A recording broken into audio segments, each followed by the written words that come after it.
বিদ্যুতৰ বিসংগতি আৰু কেতিয়ালৈ ৰাইজৰ সমস্যা লৈ ৰঙিয়াৰ বিদ্যুৎ বিভাগৰ কাৰ্যালয়ত একাংশ সাংবাদিক বিভাগীয় কৰ্তৃপক্ষক ৰাইজৰ হৈ কিছু প্ৰশ্ন কৰে সাংবাদিকে উল্লেখ্য যে সাধাৰণ ৰাইজৰ বাবে মুকলি কৰা যোগাযোগৰ সেৱা 24 ঘণ্টাই উপলব্ধ কৰাৰ দাবী জনায় সাংবাদিকসকলে ইয়াৰ উপৰি তাৎক্ষণিকভাৱে বিদ্যুৎ সেৱা উপলব্ধ কৰাৰ দাবী জনায় তেওঁলোকে সমান্তৰালভাৱে ঠায়ে ঠায়ে ব্যাহত হৈ থকা বিদ্যুৎ সেৱা অতি শীঘ্ৰে উপলব্ধ কৰিব বুলি আশ্বাস দিছে বিদ্যুৎ বিভাগৰ ৰঙিয়াৰ দুয়োটা কাৰ্যালয়ৰ বিষয়াই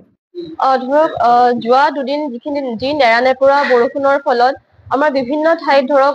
গছ গছনি উভালি পৰিছে যাৰ ফলত আমি ৰাইজক 24 ঘণ্টাই বিদ্যুৎ যোগান ধৰিব পৰা নাই তাৰ কাৰণে ৰাইজৰ ওচৰত মই ক্ষমা বিচাৰিছো লগতে আমি ৰাইজক যিমান সোনকালে পাৰি আমি গোটেইখিনি লাইন মই ৰিষ্টৰ কৰি গোটেইখিনি ৰাইজক বিদ্যুৎ যোগানৰ ব্যৱস্থা কৰিম বৰ্তমানলৈকে আমাৰ ৰঙিয়া টাউনত যোৱাকালি আমি গোটেইখিনি ৰাইজক অলমোষ্ট ৰঙিয়া টাউনৰ 95% মানুহে বিদ্যুৎ পাইছে ৰঙিয়া টাউনৰ যিখিনি পাৰ্শ্বৱৰ্তী এলেকা আছে তাতো আমাৰ কাম চলি আছে আমাৰ বিভিন্ন জায়গাত বিদ্যুতৰ খুঁটা উভালি পৰিছে গছ গছনি ভাঙি পৰিছে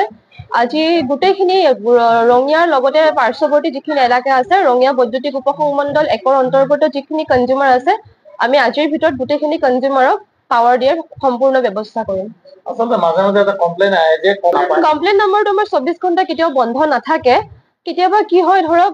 নেৰানেপেৰা বৰষুণত আমাৰ মানুহে কাম কৰি আছে দুজন মানুহে তলত আছে এজন মানুহে খুঁটাত কাম কৰি আছে তেওঁলোকৰ কাৰণে কেতিয়াবা সম্ভৱপৰ হৈ নুঠে মানে ফোনটো ৰিচিভ কৰিবৰ কাৰণে কিন্তু আমাৰ ফোন নম্বৰটো 24/7 খোলা থাকে ৰঙিয়াৰ পৰা আইনাল হুছেইনৰ ৰিপৰ্ট অসম আদিত্য